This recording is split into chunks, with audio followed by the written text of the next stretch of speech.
see, the Christians of South Africa, they live by this curse. The Christians of South Africa. You see, they read in the book of Genesis chapter 9 that after the flood, Noah, the prophet Noah, and his 3 sons, Sam, Ham, and Japheth, they started growing grapes. And from the fruit of the vine, they fermented wine. And Nuh alayhi salam, according to the Bible, drank too much. And he was lying naked, spread out. So out of his 3 sons, Sam, Ham, and Japheth, Ham, H-A-M, Ham, same spelling as the piece of pig. Same. He behaved like a pig. He laughed at his father's nakedness. Look at the old man, his father, spread out, naked. But the other 2, they felt ashamed of the father's nakedness. They took a piece of cloth and they walked backwards and they covered up the father. In the meantime, the father knew what was going on. But he was too dead drunk, according to the Bible, to do anything about it. When he comes to his soberness, now he curses. And he curses, "Cursed be Canaan, for a servant of servant thou shalt be unto thy brethren." So that is the curse. And the white people of South Africa, they believe that we are the children of Ham, all the black peoples of the earth. You see, and they are, the white races are the children of Sam and Japheth. So we are to be the slaves, the carriers of wood, the bearers of wood and water, do all the menial work. So the white man in South Africa, he can't get reconciled to the Indian, the African, the colored who becomes rich. We also have some of us Mercedes Benzes. We also have air-conditioned homes. We also have swimming pools in our homes. He can't understand it. He said, look, these are an accursed people. They were supposed to be the hewers of wood and the drawers of water. They were supposed to work for us in our mines and our factories and sweep our streets and carry our shit buckets. That is the privilege of these black races. And look at them. He can't get reconciled. But he can do nothing about it. He can't grab it because we sweated for every cent or pence that we have earned. But at the back of his mind, this is the role he's playing, that he is the Israelite in Africa. He is the Israelite. You see, he reads the Bible and he projects himself into the Bible. The roles. We all do that. When you go and see films, the hero, we are with him. Even if he does things wrong, we want him to get away with it. No? Yes. Because our sympathies, they build up a sympathy for the character. Similarly now, while they're reading this, the sympathy is for the Jew.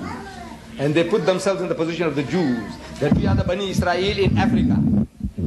And these black people, Indians, Africans and coloreds, are the Palestinians. So it's our destiny to rule them. But now, this prophecy, you see where it says, "Cursed be Canaan, for a servant of servant thou shalt be unto thy brethren." And I have been asking learned men of Christendom.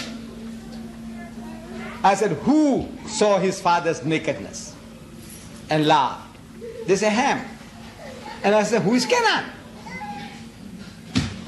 Is the man, look, he's still drunk. Look, when he was drunk, we understand what happened. Now he's sober and he curses. And who is he cursing? Not Ham. He's cursing Canaan. I said, why Canaan?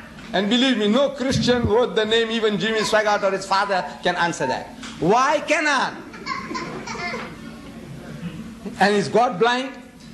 That look, for somebody else's sin, he goes and curses, has somebody else cursed. Is he also blind? If God is also blind? No. Then why this Canaan?